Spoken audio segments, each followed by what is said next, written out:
नमस्कार साथियों, आज हम फिर हाजिर है आपकी सेवा में।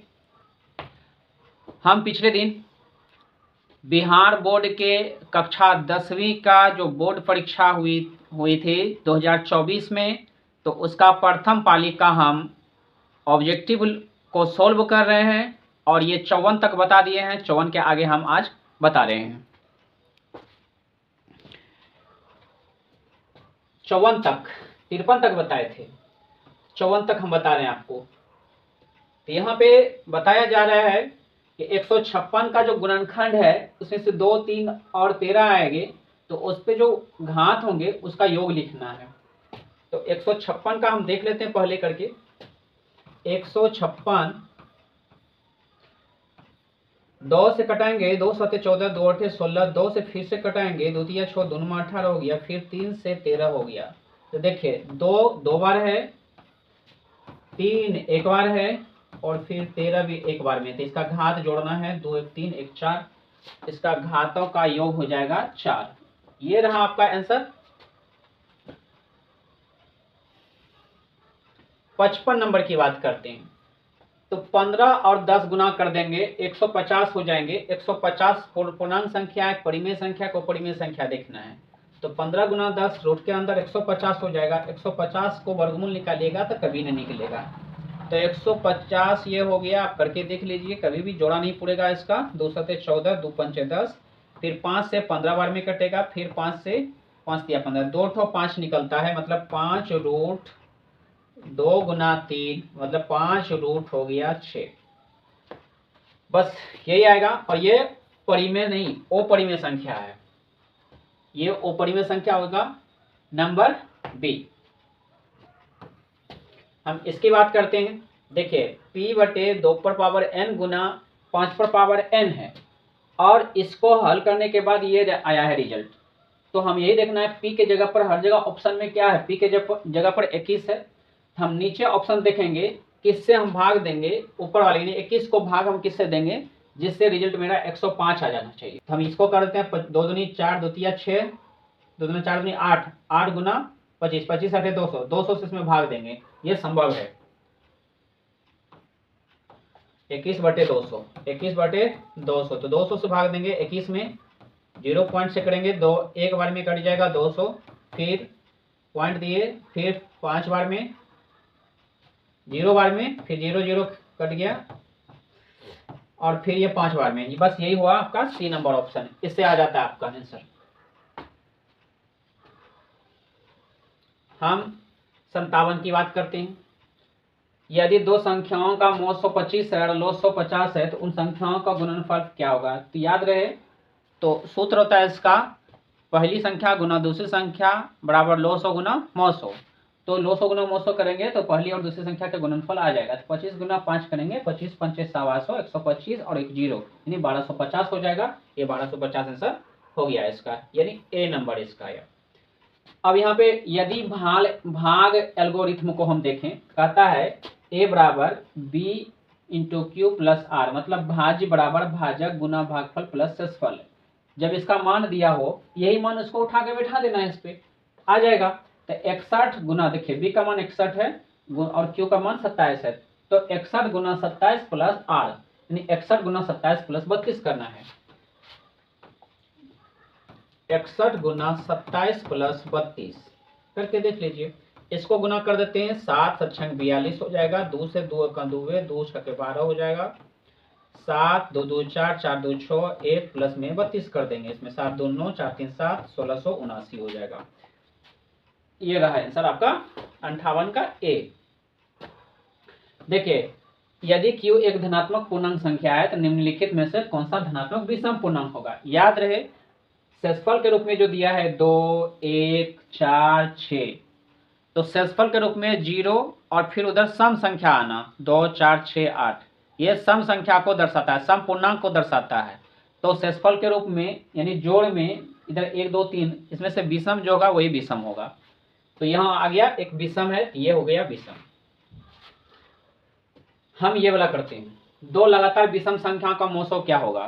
तो दो लगातार विषम संख्याओं का मोसो हमेशा एक आती है, गलत। लगातार दो विषम संख्या का मोसो 9 है विषम, और फिर 11 है विषम। तो लगातार दो विषम संख्याओं का मोसो हमेशा 1 आएगा, लगातार दो सम संख्याओं का मोसो हमेशा 2 आएगा, और 2 या 2 से अधिक बार संख्याओं का मोसो हमेशा हमेशा 1 आता है।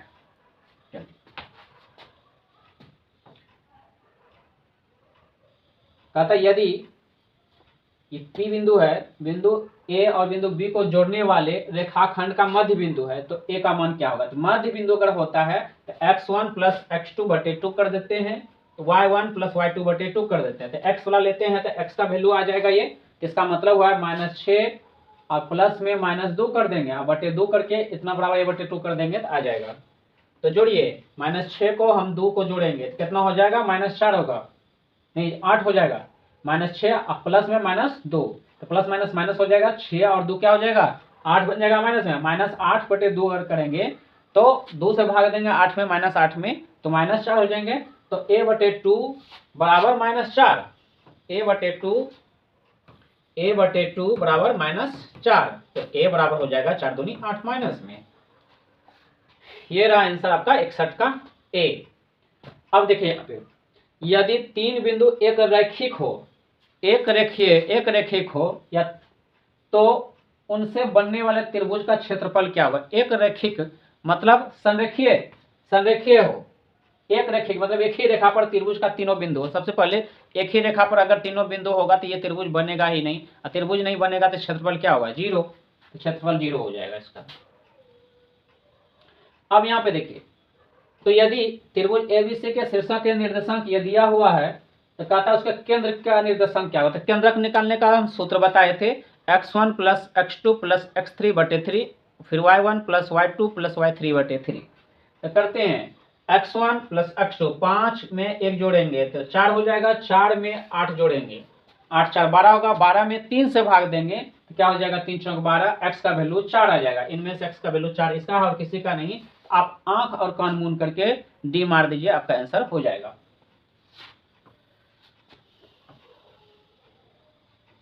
अब देखिए, यदि त्रिभुज एबीसी में एडी कोण एबीसी का बीएसी का अर्धक है तथा एबी 10 सेंटीमीटर, एसी 20 सेंटीमीटर है, बीसी 6 सेंटीमीटर है, तो डीसी का मान बताएं क्या होगा? तो देखिए, त्रिभुज एबीसी है जिसमें से एडी जो है ना कोण एबी बीएसी का अर्धक है, और एबी का मान दिया हुआ है 10 सेंटीमीटर और बीसी का मान दिया है, एबी का मान 10 सेंटीमीटर और एसी का मान 14 सेंटीमीटर है। तो हम चलते हैं इसको लेकर के बोर्ड पे। तो ये सवाल था, त्रिभुज एबीसी दिया हुआ था, एसी का मान 14 सेंटीमीटर दिया था, एबी का मान 10 सेंटीमीटर दिया था, बीसी 6 सेंटीमीटर है। बोला यहाँ एडी जो है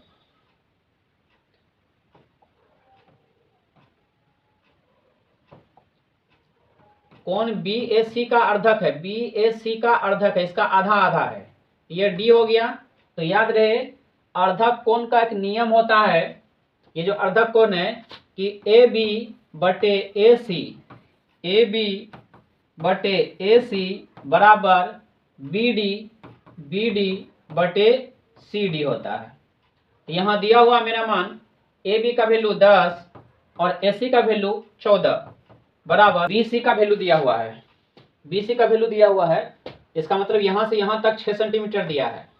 तो अगर इसको x मान लूँ तो ये 6 घटा x हो जाएंगे, हम तो वही करते हैं, बी डी एक्स और ये 6 घटा x, इसको हम करते हैं तिरछी गुना, 10 गुना 6 10 6 के 60 घटा 10x बराबर 14 गुना x 14x, तो हो जाएंगे यहाँ पे 10 उधर जाकर के क्या होगा? प्लस में 14 10 24,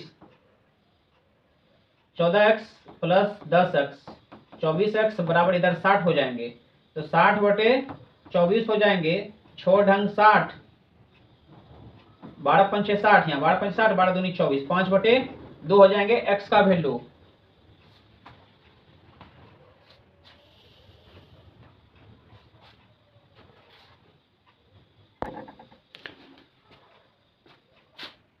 x का वैल्यू हो गया 5/2, 5/2 मतलब x का वैल्यू 5/2 अढ़ाई हो गया।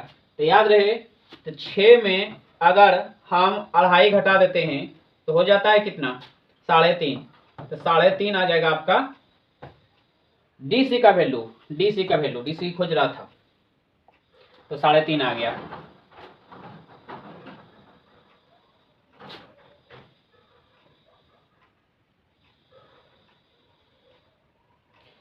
अब हम त्रिभुज एबीसी में चलते हैं। त्रिभुज एबीसी डीई बराबर बीसी इस प्रकार का है कि एडी बटे डीबी बराबर 3/5 है। यदि एसी 5.6 है तो ए का मान निकालें। इसको हम उधर बनाते हैं।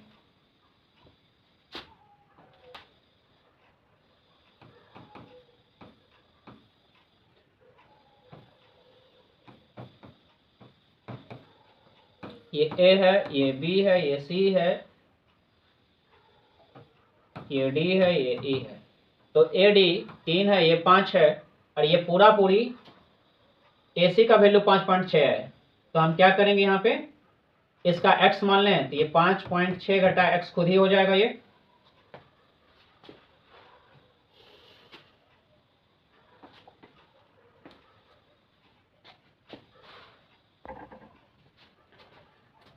तो चलते हैं अब 65 नंबर सवाल में। 65 नंबर सवाल में बोल रहा है कि त्रिभुज एबीसी है, डीए के समांतर बीसी है। तो इस प्रकार से है कि एडी बटे डीबी बराबर 3/5 है। यदि एसी का मान 5.6 है तो ए का मान बताइए। तो इसको हम बोर्ड पे लिखते हैं। तो यही सवाल दिया हुआ था, त्रिभुज एबीसी है, उनमें से बोला था कि बीसी के समांतर डीई है, और दिया हुआ था एडी बटे डीबी जो अनुपात है इस टाइप से दिया हुआ था। ये थेल्स प्रेमे का नियम के अनुसार है, एडी बटे डीबी। तो यहाँ पे हम के अपने मन से लगा दिए, जब अनुपात में रहता है तो के लगा देते हैं। तो हमको जब ए ही निकालना है तो ऐसा करते हैं, जब ए निकालना है, ई पूरे का दिया हुआ था, तो इसको पूरे भी, इसका ई पूरे का दिया हुआ है, ऐसी परिस्थिति में ई पूरे का भी हम निकालते हैं। तो ये दोनों को निकालेंगे, एडी प्लस डीबी अगर कर देंगे तो ये दोनों जुड़ जाएगा। यहाँ 3 के है, यहाँ 5 के है, तो 5 3 8 के हो जाएगा। तो एडी अगर हम एडी बताते हैं, एडी बटे AD plus DB, AD plus DB, ठीक। तो इसी तरह से इधर भी करना पड़ेगा, एई बटे एई प्लस ईसी, एई प्लस ईसी। तो बताइए यहाँ पे क्या होगा, एडी मेरा हो जाएगा 3 के, और एडी 3 के प्लस में बीडी 5 के, इधर हो जाएगा एई, पता नहीं हमको, लेकिन एई प्लस ईसी टोटल दिया हुआ है 5.6। तो हम इसको क्या करेंगे, नीचे ऊपर जाके गुना कर देंगे, तो यह 5 3 8 बन जाएगा। मतलब 3 के बटे 8 के गुना 5.6 बराबर ए ई होगा। तो हम ये कटा देंगे, तो यहाँ हो जाएगा 3 6 18 और 3 25 15 16, ये रहा, और 8 नीचे से कराएंगे, 8 दूनी 16, 0.8 है, 2.1 आता है। ये आपका आंसर हो गया डी नंबर में। तो अब चलते हैं 66 नंबर पे। कहता है यदि दो समरूप त्रिभुजों की संगत भुजाओं का अनुपात 5:6 है तो उनके परिमापों का अनुपात क्या होगा। तो याद रहे स्टूडेंट, इसने बोलता है परिमापों का अनुपात क्या है। दो समरूप त्रिभुज है, उनकी संगत भुजाएं 5:6 है। तो अगर इसने कहता उसका क्षेत्रफल, भुजाओं का अनुपात ये है ना, यदि क्षेत्रफल का अनुपात कहता तो इसका दोनों का स्क्वायर हम कर देते, 5 का स्क्वायर अनुपात 6 का, यानी 25 और 6 36, यानी 25:36 होता अगर वह क्षेत्रफल का अनुपात कहता तो। लेकिन इसने बोला है परिमापों का अनुपात, तो परिमापों का अनुपात सेम भुजा के अनुपात के बराबर होता है जब त्रिभुज समरूप हो। तो हो जाएगा आंसर 5:6 ही हो जाएगा। ये हो गया बी नंबर आंसर। हम 67 की बात करते हैं। त्रिभुज एबीसी में ए बी दिया हुआ है, ए सी दिया हुआ है और बी सी दिया हुआ है। तो यही सवाल था जिसमें एक त्रिभुज है जिनमें से दिया हुआ है ए बी का मान 6√3, ए सी का मान 12 cm और बी सी का मान 6 cm। तो ये सबसे बड़ी दिख रही है यहाँ पे, तो हम इसका स्क्वायर कर देंगे 12 का स्क्वायर, और इधर ई दोनों को हम जोड़कर देख लेते हैं जो कि पाइथागोरस प्रमेय सिद्ध होता है कि नहीं। 6√3 का स्क्वायर तो देखिए 6 छाक 36 प्लस में 6 छाक 36 गुना 3 करेंगे, 3 छाक 18 और 3 तिया 9 10, 108 प्लस 36 कर देंगे, ये 144 हो जाएंगे। और यहाँ पे बराबर 44 144 ये भी आ जाएंगे। ये दोनों बराबर हो गया। तो त्रिभुज का किसी एक त्रिभुज के किसी एक भुजा का वर्ग शेष दो भुजाओं के वर्गों के योग के बराबर होता है, तो वो समकोण त्रिभुज होता है। तो यहाँ सबसे लंबी भुजा ये है, सामने वाला बी कोण बी क्या हो गया, समकोण होगा, अर्थात 90 डिग्री का होगा। ये वाला आंसर हो गया आपका सी नंबर। 68 की बात करते हैं। देखिए यदि समबाहु त्रिभुज एबीसी की एक भुजा 12 सेंटीमीटर है तथा समबाहु त्रिभुज डीईएफ की एक भुजा 6 सेंटीमीटर है, तो दोनों त्रिभुज का क्षेत्रफल का अनुपात खोजता है। देखिए समबाहु त्रिभुज है, तो समबाहु त्रिभुज समरूप भी होते हैं।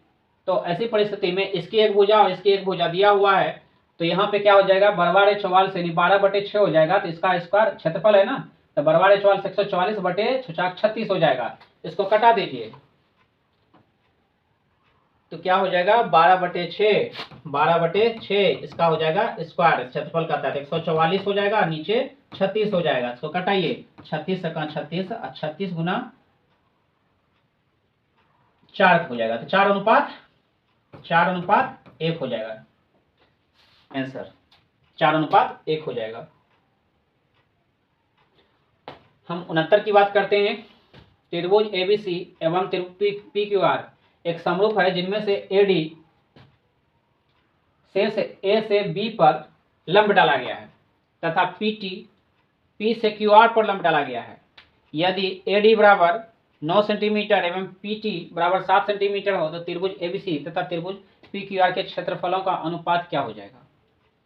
तो चलते हैं, इसको स्क्रीन पर लेते हैं।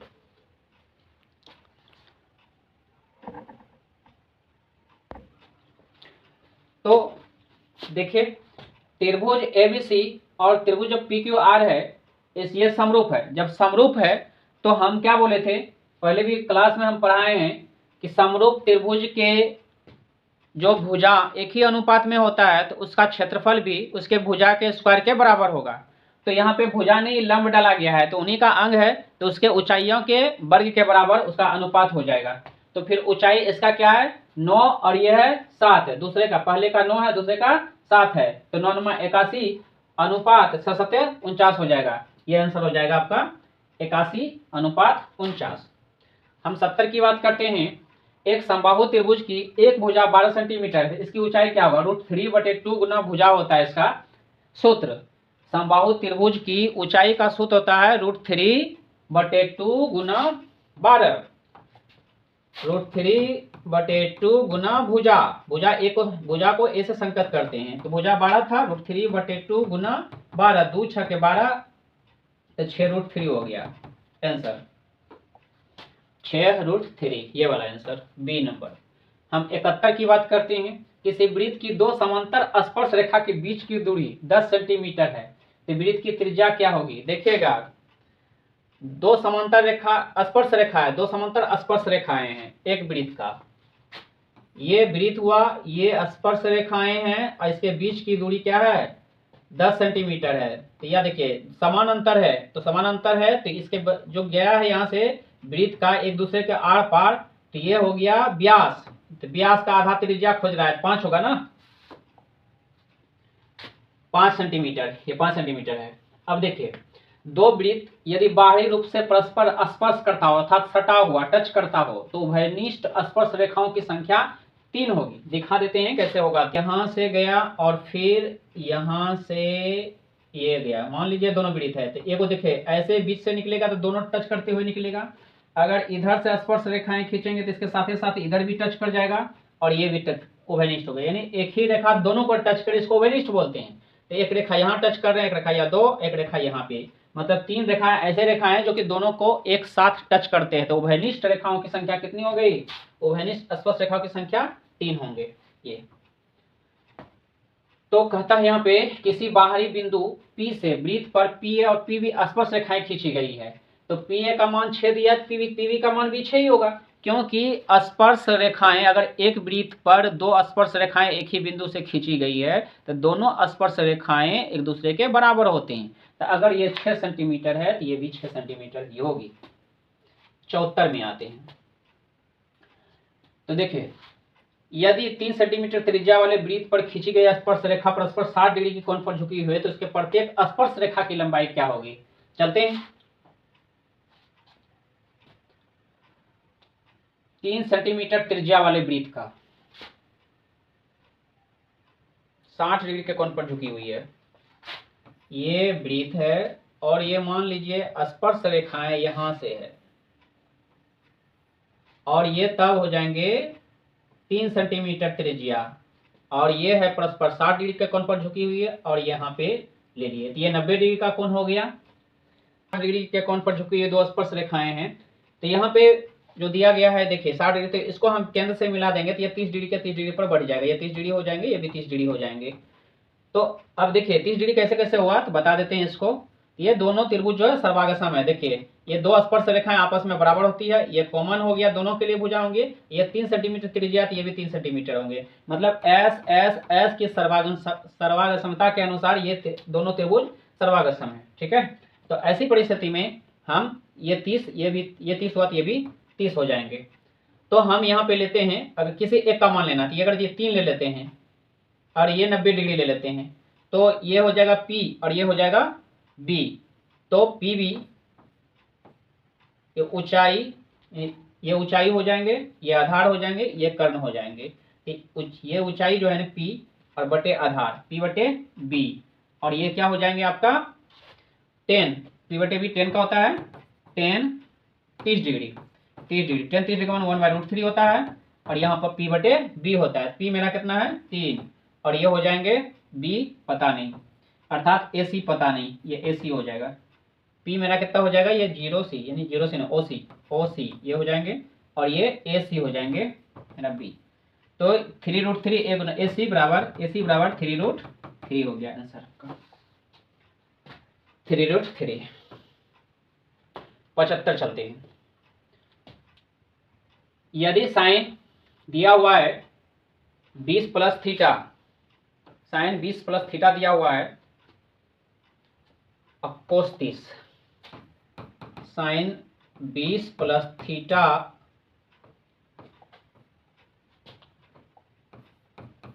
बराबर कोस 30 डिग्री। तो देखिए इसको 90 से घटाइए तो हो जाएगा साइन 20 प्लस थीटा बराबर, अगर 30 घटा दूं तो ये बन जाएगा साइन 90 घटा 30 तो हो जाएगा साइन 60 डिग्री, इधर हो जाएगा साइन 20 प्लस थीटा, तो साइन साइन दोनों का हटा देंगे तो 20 प्लस थीटा बराबर साइन हट जाएगा 60, तो थीटा का मान 60 घटा 20 बराबर कितना हो जाएगा 40 डिग्री हो जाएंगे। तो थीटा का मान 40 डिग्री हो जाएंगे। ये रहा आपका आंसर। अब ये हम 76 नंबर करते हैं। त्रिभुज ABC दिया हुआ है, कौन सी 90 डिग्री दिया है, तो साइन A प्लस B का मान कितना होगा देखते हैं। तो साइन ऐसे देखिए त्रिभुज ABC दिया हुआ है, कौन सी 90 डिग्री अकेला हो ही गया तो B और A और B मिला करके 90 डिग्री होगा, तो साइन 90 डिग्री का मान क्या हो जाएगा 1 हो जाएगा। ये हो गया आंसर आपका। अब दोस्तों हम टोटल 76 बना करके आज छोड़ रहे हैं, कल हम खत्म कर देंगे इसका 2024 के गणित का ऑब्जेक्टिव का प्रथम पाली का टोटल ऑब्जेक्टिव हम पूरी तरह से खत्म कर देंगे।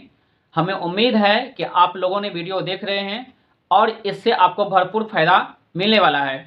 तो अगर वीडियो अच्छी लगी हो तो लाइक करें, सब्सक्राइब करें, एनी प्रॉब्लम और कुछ भी हो कमेंट करके हमें बताएं, इसमें और भी सुधार किया जा सकेगा। Thank you.